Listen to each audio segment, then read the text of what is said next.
If you hear anything, hear this.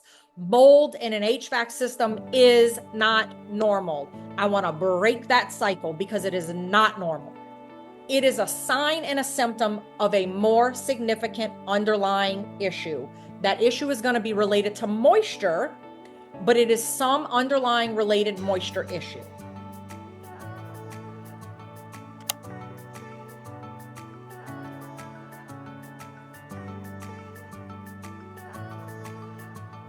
Welcome to the HVAC plus D mini class series brought to you by Change the Air Foundation. This series is made possible thanks to the generosity of our sponsor, Santa Fe Dehumidifiers. We are deeply grateful for their support, which helps us continue raising awareness and providing free resources so that more families can breathe safe indoor air. A quick reminder, this 12-part mini class series offers a consumer-friendly overview of common HVAC plus D topics. It is not a replacement for professional advice. You can watch the full series on our YouTube channel or by visiting changetheairfoundation.org and clicking on our resources tab. Welcome to episode 11. Before you hire an HVAC company, this must-watch conversation will empower you to ask the right questions, choose the right technician, recognize key industry terms, and spot red flags.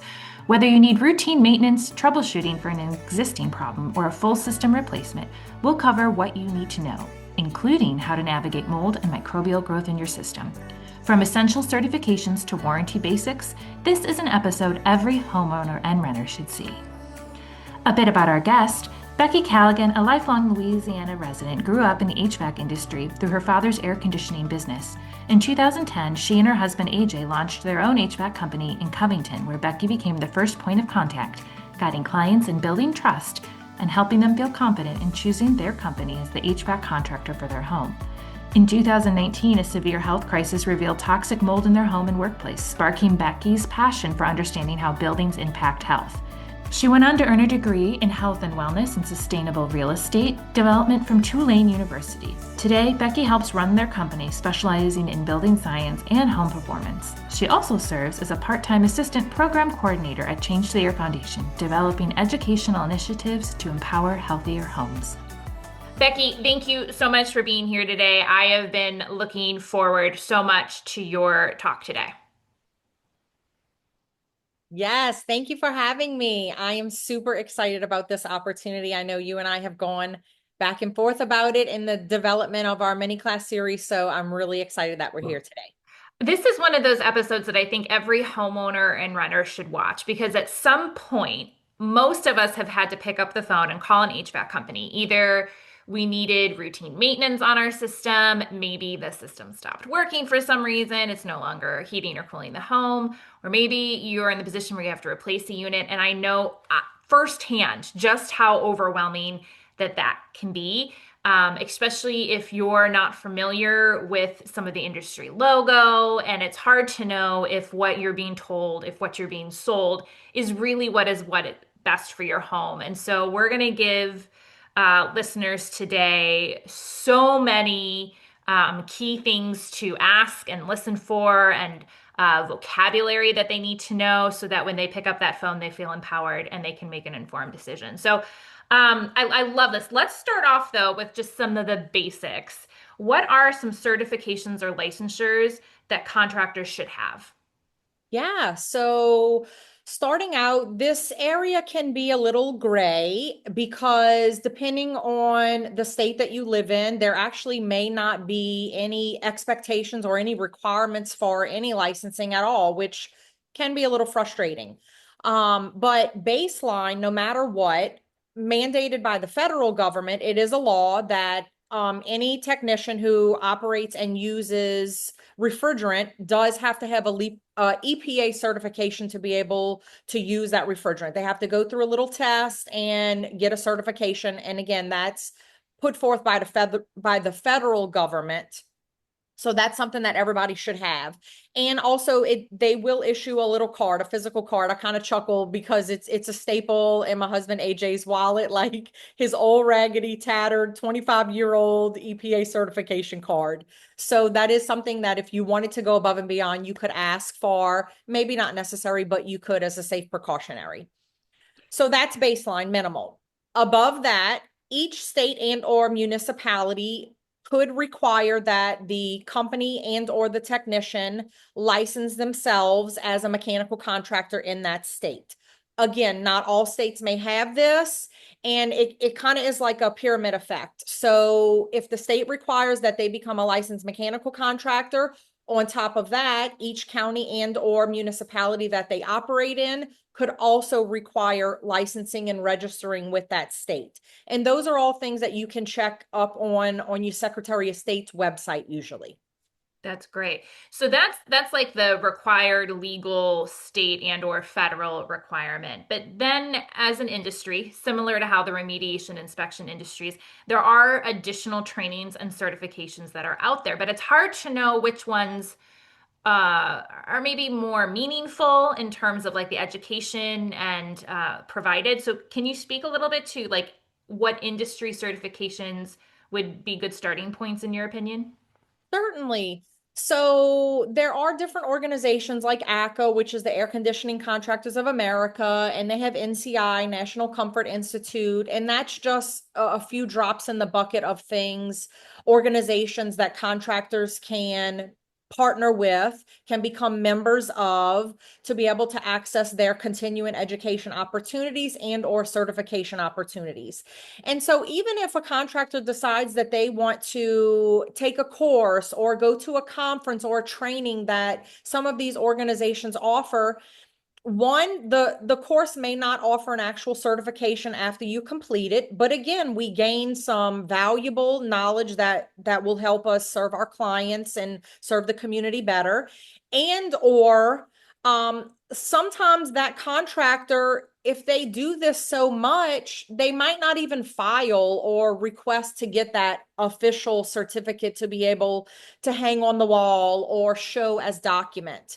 But again, organizations like ACA, NCI, also, I will mention a lot. The internet has given us the opportunity to do a lot of things online. So, some well-known, again, industry specific would be HVAC school out of Florida. Also, there's a organization or a group called the HVAC Grapevine. Those are all kind of internal, very, very industry specific HVAC groups that a contractor can get a wealth of knowledge. So this, when you get plugged into these organizations and these opportunities with these groups, it really creates a really good network of individuals to kind of help feed off of one another. That's excellent. And we're going to link to both those in the show notes. So if you're watching the video on YouTube, you'll be able to see the ACA and NCI links, and you can search by zip code because we always say certifications are minimum starting points. I wish it was as simple as yes, you have the certification.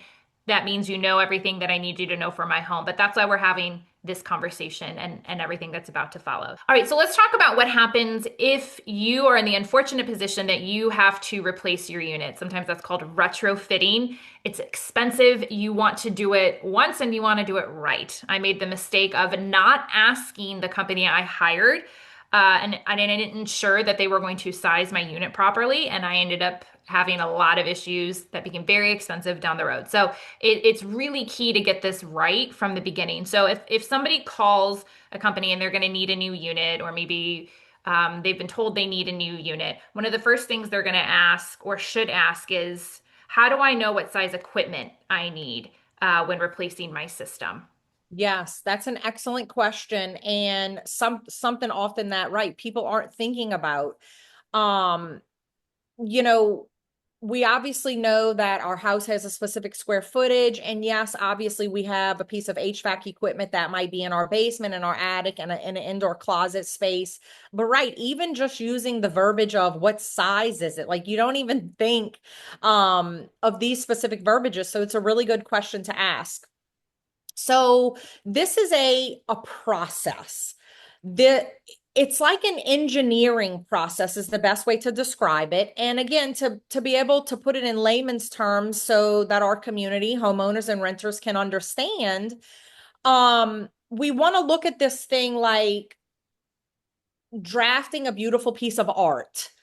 So when we ask what size unit am I supposed to have, some answers that I want to say first that we should not be hearing are, well, ma'am, customer, I'm going to size your unit based on the amount of square footage that you have in your house. So my grandfather was in this industry, and then I'm taking over the company, and he says that based on your square footage, we're going to go with a 4-ton unit because you have 2,000 square feet. That is not what we want to hear at all. We do not want system size based on square footage. You will hear in episode 5A with Alex Meany that actually scientifically sizing a system based off of square footage actually cannot work because the load for the house, the heat load comes from the exterior walls, not the interior walls. And he does an excellent job at explaining why that simply doesn't work. So we don't want to hear that we're sizing based off of square footage. We also don't want to hear that the contractor is so confident in himself and his years of experience that he's going to size the system simply based off of that, at the fact that based on my 25 years of experience, and I've worked on a ton of houses that, look and act just like yours, I'm going to give you a 3-ton unit because that is what you need. We don't want that because, again, literally, as you will hear throughout this entire mini class series, literally, I think almost everybody touches on it.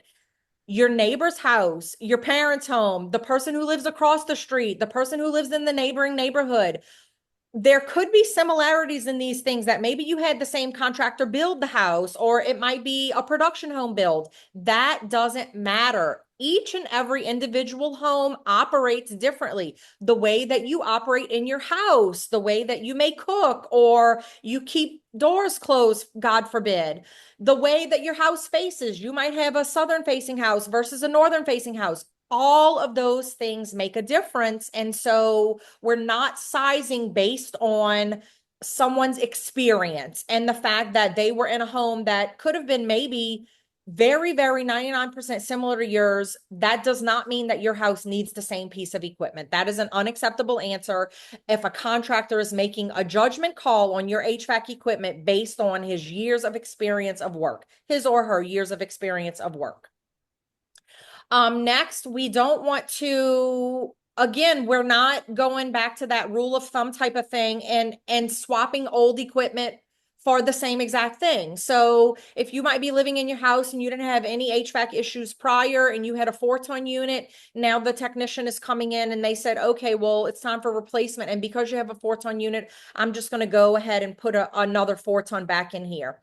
We really don't want to go that route because, again, it's somewhat of a guessing game. Equipment is new now. That previous equipment you had, even if it's only 5 years old, which that's a red flag if you're replacing it after 5 years, but it could be 20, 25 plus year old equipment, and things are different now. Manufacturers are manufacturing things different now. They operate differently. Again, a highlight that I love that multiple of our presenters in the mini class series pointed out, the more efficient we're getting with HVAC equipment, really the less effective it's becoming at removing moisture from our homes. And as a community that could be facing mold issues, sensitive to environmental issues, moisture is the number one thing that we need to be aware of in our homes. And as we become more efficient with HVAC equipment, energy wise, we become less efficient at managing moisture. So again, we don't necessarily want to do a swap for swap. That, in my opinion, again, you'll hear me mention multiple times, as well as other presenters. If we're not testing, we're guessing. So doing a proper design is a mathematical process, an engineering process that's going to get all the guesswork out. I like to connect it to, again, so that you can relate to real world things. Think of your home as similar to your body. You're not going to go to the doctor and say, hey, doc, I have an infection in my toe. I need you to amputate it. Like, we need to do some testing first. We might need to get an x-ray of that, extremity. We might need to do some blood work to see what's going on. We might need to take a swab of some different things. Like, we need to do some testing to be able to make a proper plan and protocol to move forward. It is the same thing with our HVAC equipment. We want to do some testing to be able to make the best plan moving forward. So I mentioned what we don't want to hear. Some things that we do want to hear is that the contractor is going to go through a process, what's called the manual. So it's ACA, the Air Conditioned Contractors of America. They have set forth guidelines for design, installation, sizing of your HVAC equipment. So if you have an HVAC contractor that's familiar with these manuals, that's a check on the pro side. So they're going to actually do a process with manual J, which it could also be called a load calculation, or even some contractors may call it a J load. But all of those terms mean the same thing. That's a manual J that's going to give us a load calculation on your home. I'm not going to get into details about that. If you want to know the details about that, watch Alex Meany's episode 5A, and he goes into specific details about what all that is. But again, we want that. We want our contractors to be doing a manual J load calculation. Next from that is going to be a manual S. That's a system selection. Once we have the manual J and those calculations, then the manual S tells us what size equipment that we need to pick. That is ultimately the manual that we need to be able to pick the accurate size equipment for your home and your family's needs. And then further on that, we have a manual D, which is the duct design. Obviously, that's super critical and important because ductwork is a part of this system. So can't have ductwork without the system. And then in some special instances, the contractor may go as far as to do a manual T. That probably is going to be a rare case in a retrofitting scenario. But for new construction, and or if we have some type of anomaly or unique design with high ceilings, lots of windows and stuff like that, they may go into a manual T. But if they don't, I wouldn't say that that's a red flag. Just be prepared that if they do want to do a manual T, that is acceptable. So we have our 4 basic manuals: manual J, manual S, manual D, and manual T. We want the contractor to be doing those things to properly size the equipment and the system for your home.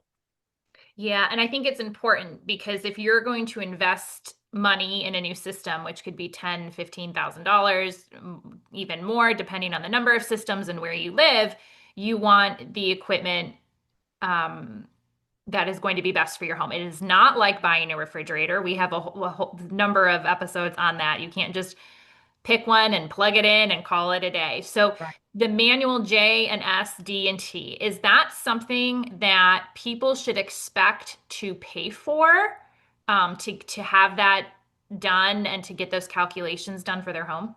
1000%. HVAC technicians are professionals. They pay for training to learn how to do these manuals. They pay for software to be able to operate, and it's a continuous subscription payment, annual and or monthly, to have access to the software needed to do the calculations. They also have to buy special equipment a lot of times, or tools to be able to execute these things in your home. So yes, you most certainly need to be paying for these things.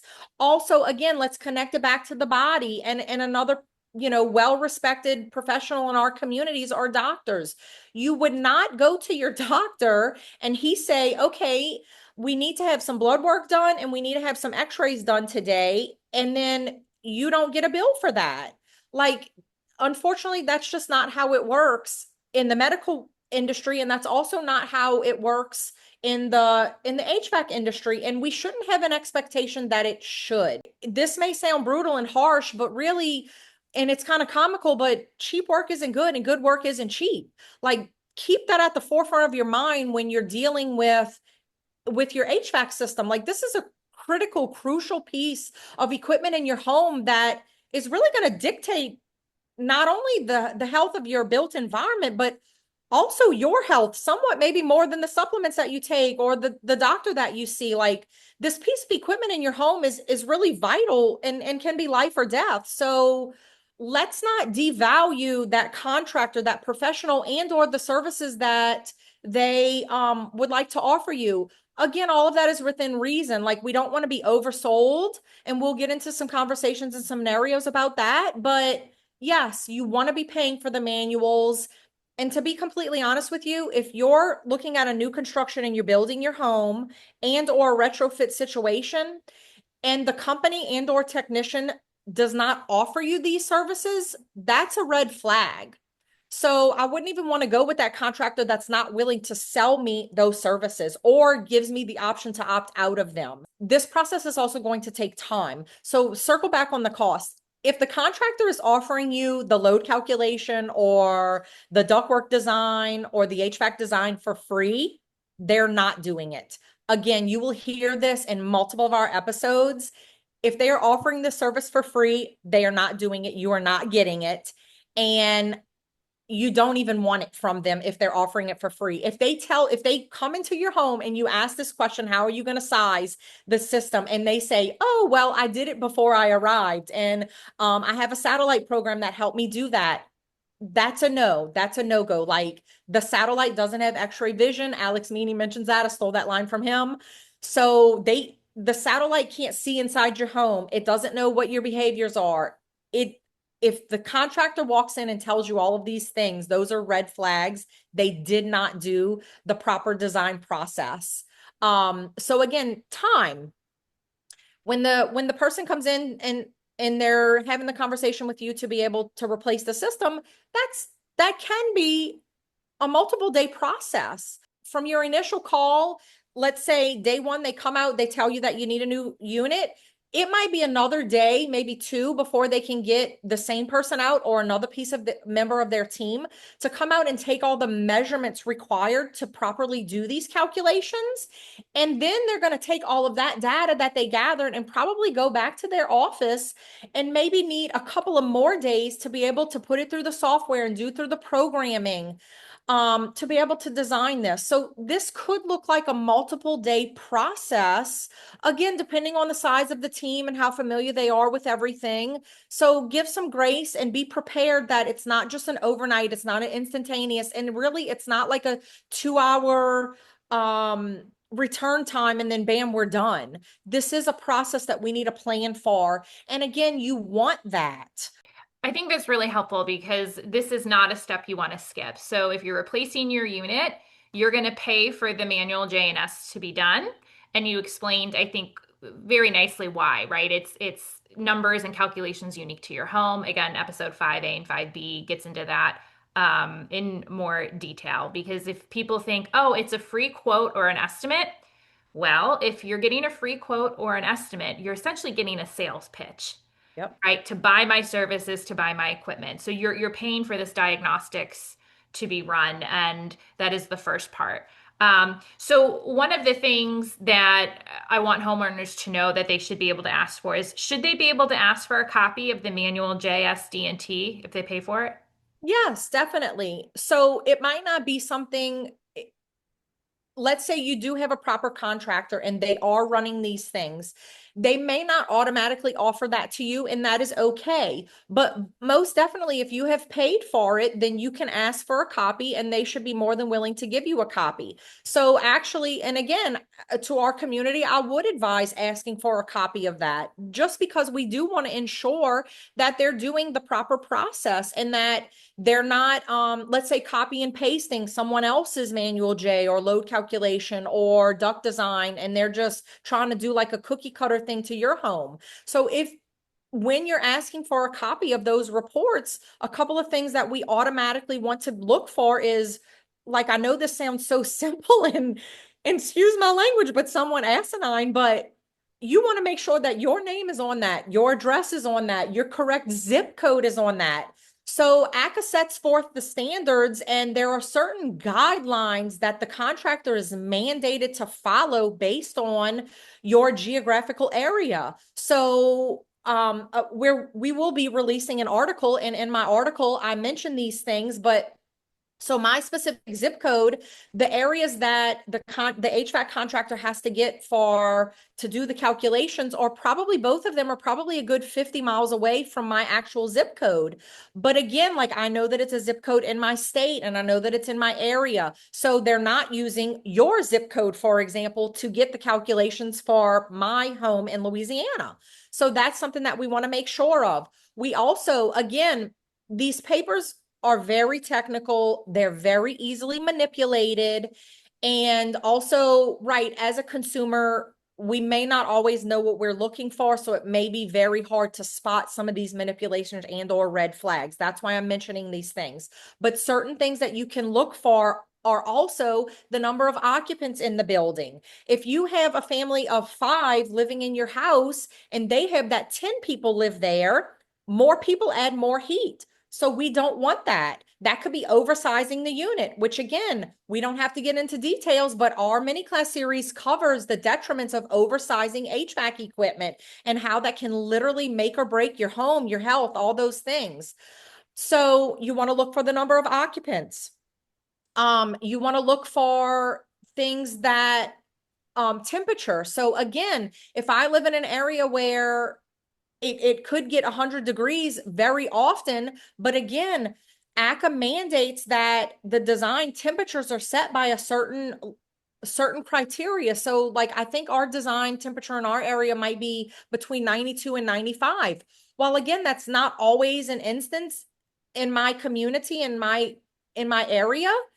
That is what the mandate is. So again, if I see 110 or if I see above 100, like I know that that's wrong. Yeah, and I think, you were kind of poking fun, but unfortunately, the reality is it has happened where they will hand over paperwork because they didn't actually do it, and it's paperwork and numbers for somebody else's home. And they didn't do a good job covering their tracks. So you want to actually take a moment to read through it, even if you're not 100% sure everything that it's saying, the details of your home and some of those unique things. And if they don't match up, you want to certainly ask questions. So in addition to when I'm calling, I'm asking for this, manual J and S and D and T if it's applicable. I want to ask them though, how do I know that the equipment has been installed properly? So one of the questions I might ask is, do your contractors commission their work? So what kind of answers would I be listening for if I asked that kind of question to the company I called? Yeah, that's a good question. So, and also I want to take this moment here to be able to highlight just that word in general, commissioning. So, as Alex mentions in his episode, and I want to reiterate here, a calling that we have at Change the Air Foundation is to empower and equip our community to be able to make informed decisions. So through this very surface level, but somewhat technically deep HVAC mini class series, you're going to hear a lot of words that maybe you're unfamiliar with. And again, this kind of geeks out and we kind of nerd out and get into the nitty gritty of HVAC. So absorb from it what you can and what you're able to and watch it in increments, but gain some vocabulary, some key vocabulary so that when you're making these calls, you can be listening for words and or prepared to have intelligent and empowered conversations to make great decisions. So just that word alone, commissioning. If you call up a company and or you're walking through the process of potentially hiring a company to retrofit, to replace, to change out your HVAC equipment, or if you're a new construction and they're going to, you're going to ask what's the process upon completion. If they don't one time use the word commissioning, then that could be a potential red flag that they're not doing it. So just the fact that you know that word really kind of sets you apart from some others, and it kind of elevates you from the beginning. So the process of commissioning, Cody in his episode, he does a great job at explaining that, makes it really practical, very consumer friendly. So I'm not going to take away his lightning and thunder there, but commissioning is basically the process of checking at the end of the job that the work was done properly and that it's done and it's going to operate according to manufacturer specifications and or the specifications at which this whole design process told us that it should be operating for your home and your family. So like Kendra, you like to give a good example of in the remediation process, it's like doing post testing. Maybe look at it in the medical industry as, we're going to go through PT and or we're going to do a final swab on that wound to make sure that all the infection is gone. So this is kind of the after product, the triple check that things were installed properly and things are operating according to how I paid and you told me that they should be operating. So to circle back on things, one, do we need to be paying separately for commissioning? While it is a service that should be offered and you're going to be paying for that, just like the manuals that we discussed, I may not necessarily want to work with the contractor that this is an option. So I want him, and he or she as a contractor should really want to be checking themselves to make sure that their staff, their employees, that the team is working and delivering the job that they said that they want to deliver. So again, it shouldn't be an elective. I like that word. It shouldn't be an option that we've added on. But yes, is it something that probably is going to be worked into your estimate? Most definitely. Like all of these services, just like in the medical industry, these professionals are paying to learn training, to learn how to do. They're buying and purchasing and investing in tools to be able to execute these things and give you these services. So most definitely it is something that you will be paying for, regardless if it's a line item on the estimate. And again, I think one thing that we wanted to talk about and mention is there an actual physical report? Like, how do you know that they did do the commissioning process and that they did check it? Every contractor is going to be different. Cody mentions a program and a software called MeasureQuick. It's a program that's very, very, very familiar in the HVAC industry, especially high performance HVAC professionals who are have a building science mindset and they have a home performance mindset, which those really, at the end of the day, those are the type of technicians that we want to partner along with and or work as a collaborative team to be able to operate with, are professionals who are familiar with building science and who are familiar with home performance. So MeasureQuick, again, is a tool. It's a software that they utilize, and they have programs and opportunities. Again, it's something that they set up, and it will actually give them essentially a report card, not only for themselves, but for your unit. So yes, and if they're not using MeasureQuick, that's not necessarily a red flag. They might have another program or another software that they are using, but similar concept in that it's giving the system and it's giving the technicians a report card, a grade to let us know how well we're performing. So of course, right, like we want to make an A on that. We may not get 100%, and that's okay, but we certainly want a high percentage of performance and striving for that A grade. No, absolutely. And like you said, episode 10 with Cody is fantastic. It's short, it's funny, it's got lots of tips. It shows you an example of the report, everything that you need to know about commissioning. And if you're replacing a unit, you 100% need to watch that episode. Because if you think that, like I did, this is their job, they install it, of course it's going to work. It would be a rare instance that it didn't. There is research out there showing that, I believe it's up to 70 to 90% of air conditioners and heat pumps have at least one performance compromising fault due to improper installation or inadequate maintenance. So this is not just a fluke thing, it happens all the time. And if all they're doing is saying, yes, it's blowing hot or yes, it's blowing cold, it's working, that's not commissioning. So I love Right. that tip. It's super important that you as a consumer know to ask for that, and that it should be included in your buying of a new system. So, what kind of warranty should I expect? Because no doubt that comes up when you buy a new piece of equipment. Can you give us some tips there and what we should be asking on the phone when we call? Yes, totally. So automatically off the bat, when you get a new piece of equipment, the manufacturer, they have set the guidelines as to what the warranty will look like.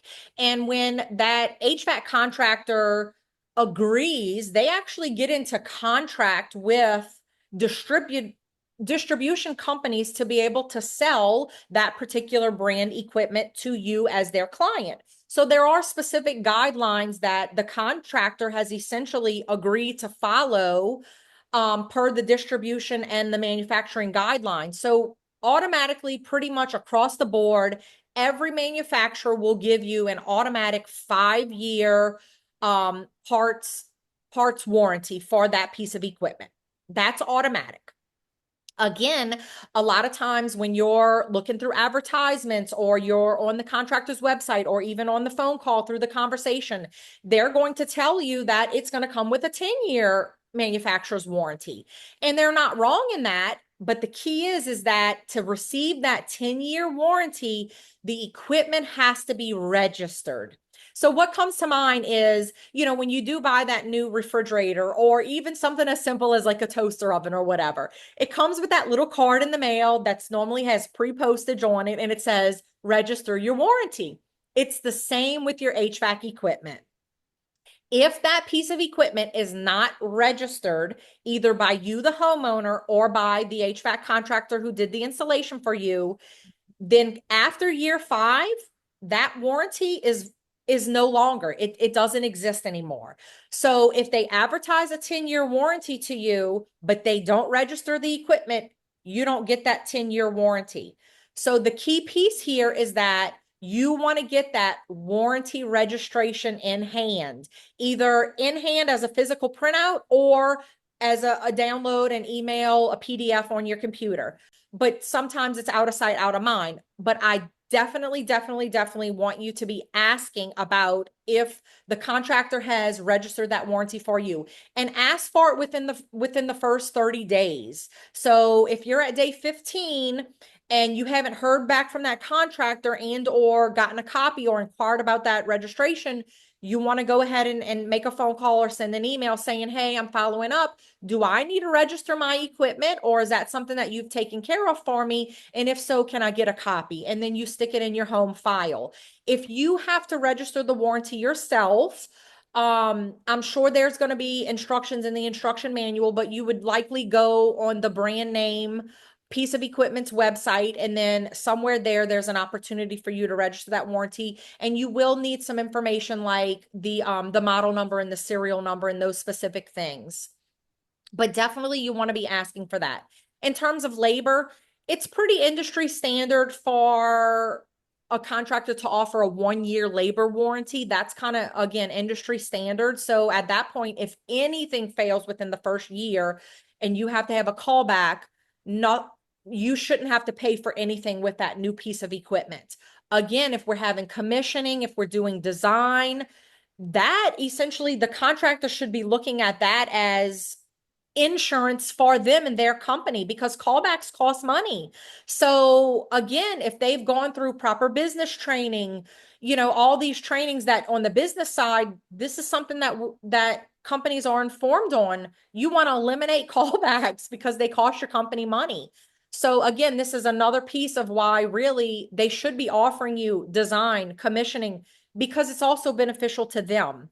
So on a last note on warranties, depending on the type of equipment that you get, some higher end equipment, more efficient, higher SEER rated equipment, the manufacturer does offer an extended, maybe 12-year parts warranty on some of those pieces of equipment. And they also require that the contractor offer you a 2-year labor warranty. So again, that you're going to find that probably more on more high-end equipment.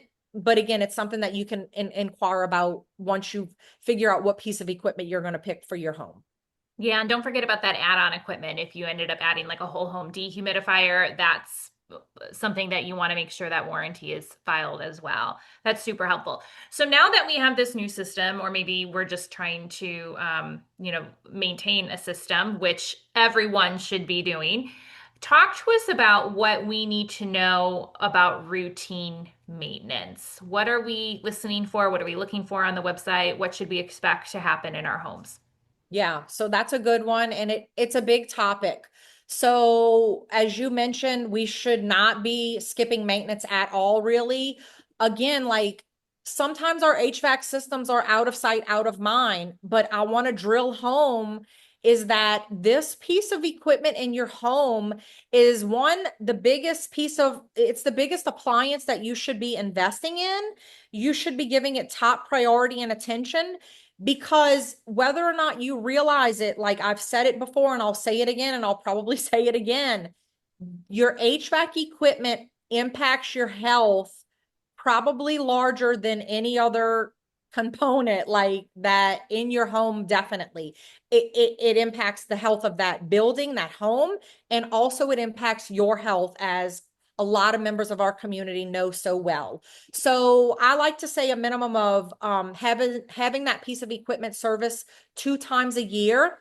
So typically that, will look like seasonal maintenance. You'll have the company come out usually in the springtime before like the on-demand heat of the hot summer.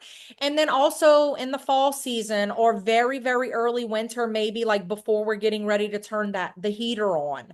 We want to have it checked up those 2 times. And again, to bring impact to this, to bring awareness to where you're thinking about it on other levels.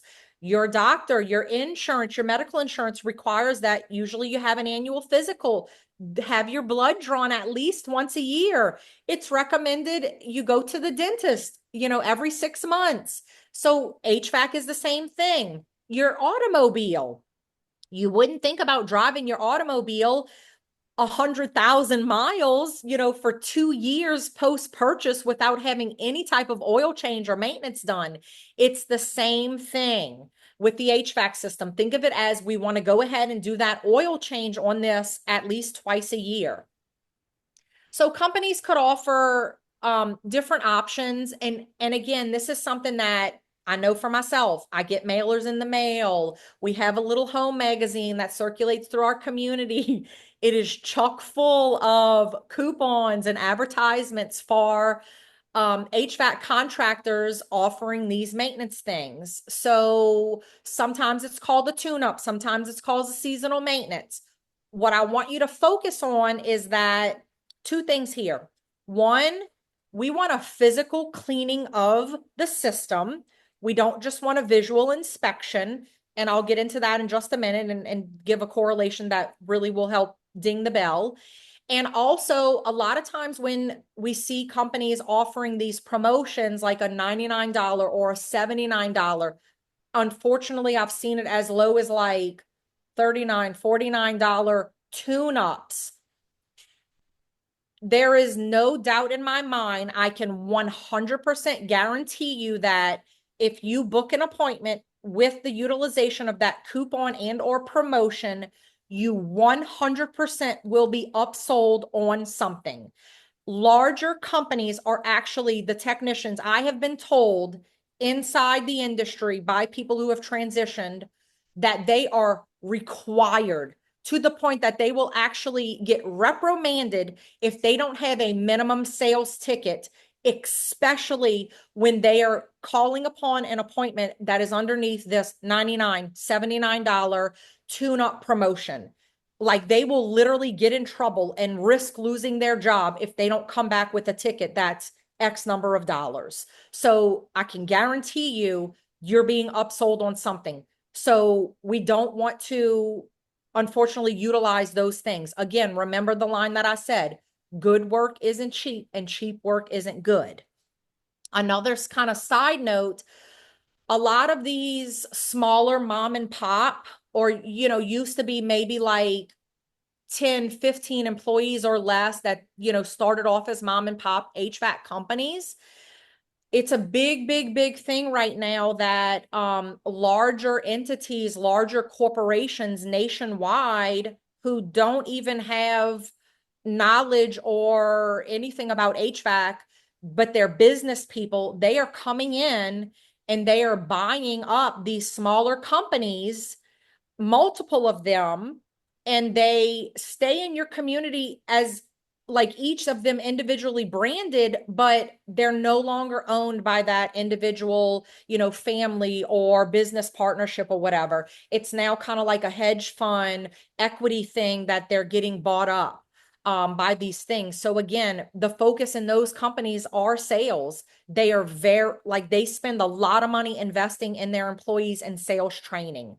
Again, I'm going to get off of this in just a minute, but some of the red flags for that are if you're being sold like a good, better, best option, a Cadillac versus a Toyota, an entry level versus high end option. my husband and I, AJ and I, have gone through when we were strictly HVAC and we didn't know what we know now. We went through professional sales training. So again, if they're offering you a 3-tier thing, you can pretty much identify that they've gone through professional sales training. These people can get aggressive, they can somewhat be bullyish. So that's where I want everybody to listen to Alex Meany's episode 5B, the latter half of that, the last 30 minutes or so. He gives really good practical advice on you be bold, you be empowered, make a statement. I don't want to be upsold on a UV light. I don't, make statements like that. And if that gets ignored, it is okay for you as the consumer, for you as the homeowner, for you as the advocate for your health and your family's health. It is okay for you to say, I'm sorry, I don't think that this business relationship is going to work and I need to end the appointment. That is perfectly okay, or definitely don't call them back. Um, so back to the maintenance. Most of the time they have a checklist. So you can ask for a copy of that checklist. Sometimes they also offer maintenance plans where, again, it'll show you what is done at which season. That's also very, very helpful. And to go back to the physical cleaning, that's what we want. We don't just want a visual inspection. And when you think about this, I want you to think about going to the dentist. So when you go to the dentist for your, twice a year cleaning, personally, me, like, I wouldn't want to go to the dentist, sit in the chair, have them do the x-rays that they do, have the dentist come in, he looks in my mouth, tells, bite on the back teeth, and then he says, okay, everything looks good, we're done. No, like, I want that hygienist to get in there, do the physical cleaning, manually remove the plaque buildup over the last 6 months. That is what we want in our HVAC systems. We want a physical cleaning and a removal of the dirt, the dust, the debris, of all those things that have built up in our system over the course of half of the year. Again, just to mention, we'll be launching an article that specifically highlights these things. There are excellent pictures in that article that you can go back and look at that you will literally see physical dirt, dust, it's nastiness. It's so disgusting. Build up in drain lines, build up on evaporator coils, build up on blower motors. And we want that physically removed. In addition, this is a time to replace filters. Every situation is different when it comes to filter replacement. Some people, depending on the type of equipment that they have, they may only be changing their filter once, maybe twice a year. Some people, depending on the type of equipment that they have, the home that they have, if you live on a ranch, if you have horses, lots of pets, animals, you might need to change your filter as frequently as once a month. Again, that's a conversation you have with your HVAC professional, but this is also a time to be cognizant of, we need to have that filter replacement take place.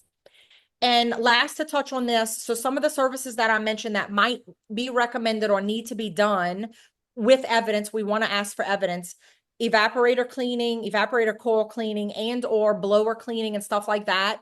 Those are services that are going to cost more money in addition to the cost of your routine maintenance, because it's very labor intensive. It typically requires that ancillary piece of equipment be removed out of your home to be cleaned.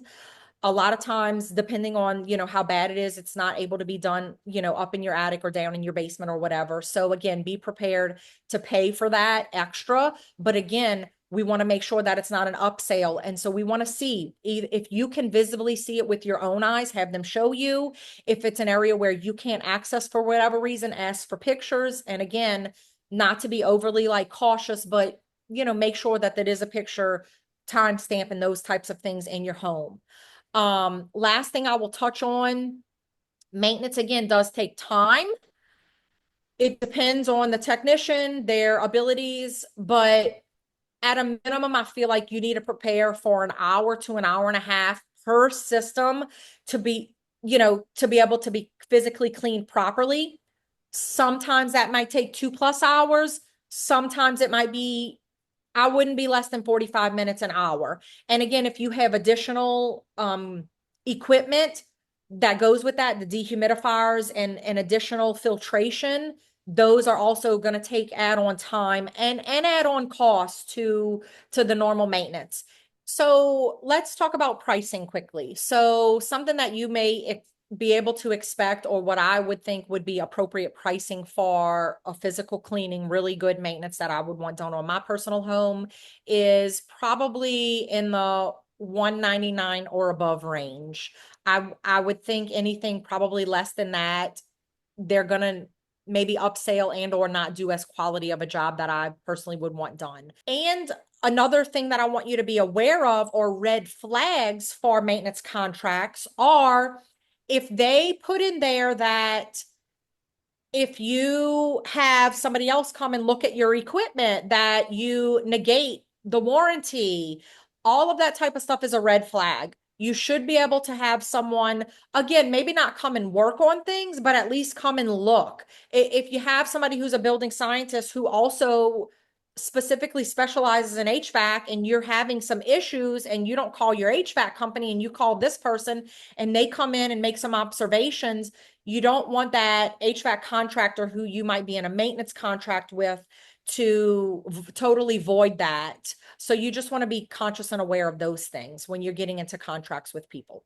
Yeah, and that's helpful. And for everyone listening, Becky has a great article that goes into detail with all of the things on the checklist and pictures. So she didn't unpack everything that needs to happen, but thanks for the highlights because one of the tips too and perks of getting in a regular relationship with your HVAC company is I always ask for the same tech every time so that he is familiar with my system. He knows I'm always going to ask to see a picture of the coils if I can't be down there in person when he opens it up. Um, and just a side tip for renters, be sure you're clear with your landlord about whose responsibility it is to service this unit. You can ask things like, when was the last time it was serviced? I have been a renter for a long time when I was younger, and I never once maintained my unit. And looking back, it makes me wonder if the landlord ever maintained it between visits. And my guess is probably not as often as it should have been. So Yeah. we'll link to the article in the show notes because Becky did a great job um, there. So let's talk about now the third scenario, troubleshooting.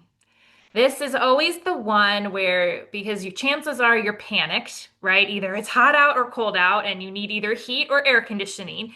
And so you kind of feel like you want the first person who can get there and get the issue the fastest. And you never know, are they quite taking advantage of you? So let's talk about some troubleshooting tips and questions and things for homeowners and renters. So, what should I expect if my system isn't working and I call a company? And I say something like, my heat's not working, or, there's uneven temperatures, or whatever it may be. What am I looking for?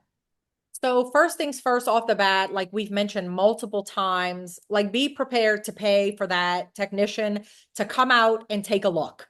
So in the industry, that's going to be considered a diagnostic fee. So again, like the doctor's office and a copay, it's the same thing. You're going to need to pay for that technician to get in his vehicle and come to you.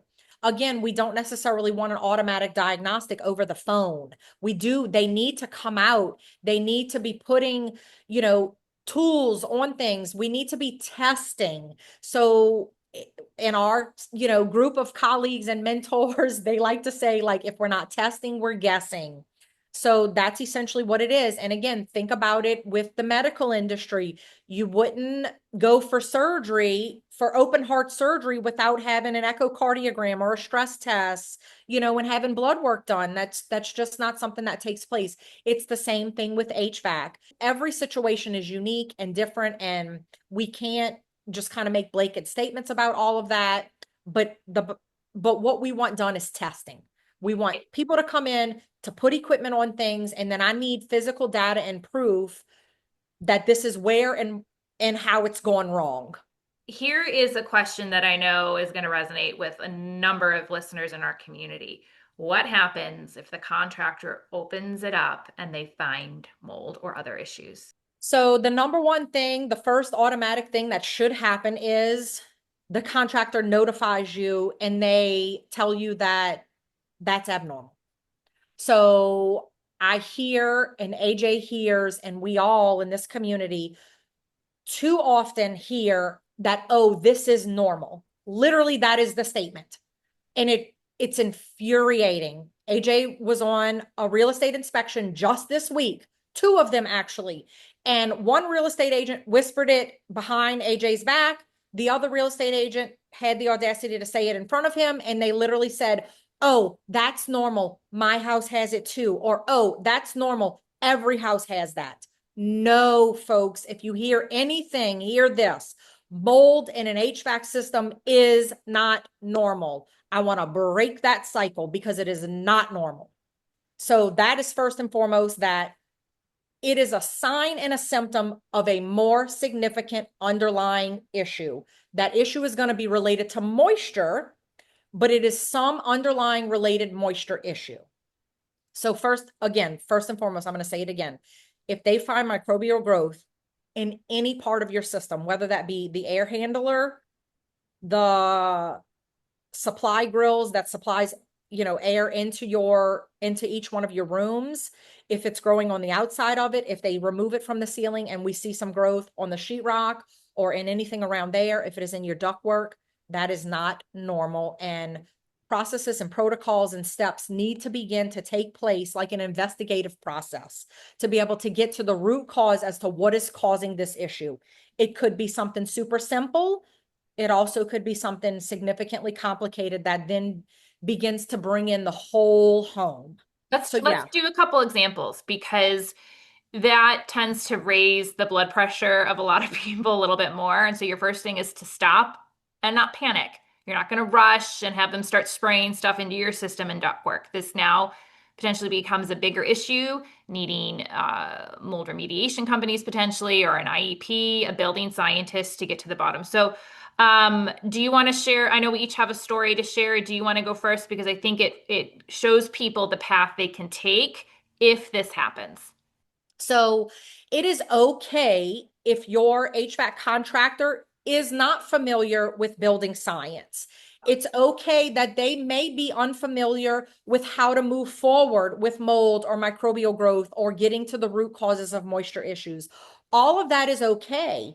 What I want to hear that professional state is that they are unfamiliar and that they don't know how to proceed, so that they've been open and honest with me, so that then you can work as a team to bring someone else in that might be their area of specialty or expertise. So what I would like to see is that, and this is the story that I'll share. We had a new neighbor move in. This new neighbor was obviously unfamiliar with AJ and I. She had some HVAC issues take place. She called her HVAC contractor, who she was already established with, and that HVAC contractor came out, and she had some areas of concern, not only with the system keeping up and or some air balance issues, but also some visible microbial growth issues. That contractor did a superstar move. He told her, "I'm not really sure how to proceed with this situation. I know that you need a building scientist." So he told her, "You contact the building scientist and then we'll revisit from there." So long story short, she Googled building scientists in our community and she stumbled across my husband, and it happened to work out that we were neighbors. But the beauty of the story is that HVAC contractor, he knew what he didn't know. And that's what I want professionals to be safe with stating, is that I don't know about this, but they could say, "But I do know somebody who does." And they help you and they call that professional to come out and they meet them at your house with you. And then you work as a team, to kind of walk through scenarios and do diagnostics together and get a plan to get things back in order. So again, know what you don't know, and make that HVAC contractor comfortable that they're going to work together with someone else. Like this whole collaboration thing, AJ is not going to do the HVAC stuff for this neighbor. He's going to act as essentially the indoor environmental professional. He's going to act as the IEP. He's going to act as the building scientist to get to the root causes of the moisture issues in the building. And then their HVAC contractor is going to come in under the guidance and the leadership and the partnership of the building scientist on how to move forward in the proper manner. So again, A lot of times contractors don't do this because they're scared they're going to lose the sale. So kudos to them and significant respect to the professional who says, I don't know about this, but let's work together. Let me call in somebody or you call in somebody so we can all work together to solve the problems. So there can be multiple reasons why an HVAC system develops microbial growth. And there can be multiple places that this happens, right? Everything from the coils to the drain pan to growing on dust in the ductwork themselves. Sometimes you'll see microbial growth around the grills and registers. And that's where you really do need to bring in that good indoor environmental professional. And if you're wondering or you don't know what that is, you can head on over to our website at changetheairfoundation.org and click on our resource tab. And the very first thing you're going to see is start here. And when you click on mold in the home, we'll take you through the 5 steps. And step 1 is to bring in that indoor environmental professional who is going to do that investigation of the home, who's going to try to get to the root cause, the reason why moisture was allowed to persist and lead to microbial growth. And then they're going to write that remediation plan. And then you move on to finding a remediator in some cases who can work alongside the HVAC company to take care of any issues. So I'll give you an example of this. I had a family member and she actually discovered that her HVAC system in ductwork had issues because she was bringing in an IEP to investigate the home because she had issues in her attic and her basement. And he was smart enough to know that I need to check the HVAC as well. So what did that look like? All of a sudden now, it's not just remediating the attic and it's not just remediating the basement. She had this system that was throughout her home. And so her IEP had to work with not only the remediation company, but also an HVAC contractor. And so the remediation company built the containment, established the engineering controls. The HVAC company came in PPE and was able to remove and fix the parts that needed to be fixed and replaced without cross-contaminating the rest of the home. Because you're going to find that a lot of remediation companies won't touch HVAC issues because of some of the certifications that Becky mentioned. They may not have certifications to work with refrigerants and things like that. They may not have the training and skill set. So sometimes you are bringing in multiple people with different skill sets who need to work together. So if this is your situation, you discover microbial growth, stop, find a good IEP. Head on over to changetheairfoundation.org, click on that resource tab, and we give you all the information you need to know to find one, because it should be no surprise to you if you follow our stuff. Not all IEPs are created equal, just like not all HVAC contractors are created equal. So we want you to do your homework before you find one. So Becky, is there anything that you didn't mention that you want to just say or something you want to reiterate for the listener? We want that contractor who looks at things holistically, and we need to be getting to the root causes of the issues, not just band-aiding over things or not just treating symptoms. In those instances, that's where essentially I heard a wonderful presentation at a training this summer where they said in those instances, essentially we're on a subscription service. So we can almost guarantee that if my ductwork in my attic is sweating and they added more insulation or adjusted fan speed or whatever, that's just a temporary fix, a subscription that I can guarantee come next month or come next season or come next year, when the perfect scenario sets up again, I'm going to have to be calling them back for the same exact issue. So as I mentioned, previously, it's okay if your contractor doesn't necessarily operate that way, but he needs to acknowledge that. He or she needs to acknowledge that, and we need to have a team together that can work together to be able to get to the root cause of these issues so that we can fuel a better home, better built environment, a better indoor environment, which is guaranteed to fuel better health inside of our own individual bodies and the bodies of our families. I love it. Thank you, Becky, so much for being here and sharing all of your tips and wisdom with our community. Thank you so much. I truly, truly love this. Thank you. And for everyone listening, whether this is your first episode you've watched in our HVAC series or your last, Be sure to head on over to changetheairfoundation.org and sign up for our newsletter because it really is the best way to get great information and tips like this directly to your inbox. If you want to do a deeper dive into all things HVAC, Becky has a series of articles on our website that you can search for, covering all sorts of topics. That will be available. So be sure to check those out. And of course, the full series can be found underneath our resource tab. If you're watching on YouTube, just hit that like and subscribe button and you'll be sure to catch all of our episodes and all of our future interviews. Thank you so much, everyone, for joining us in our 2025 HVAC mini class series. It has been a pleasure spending this time with you.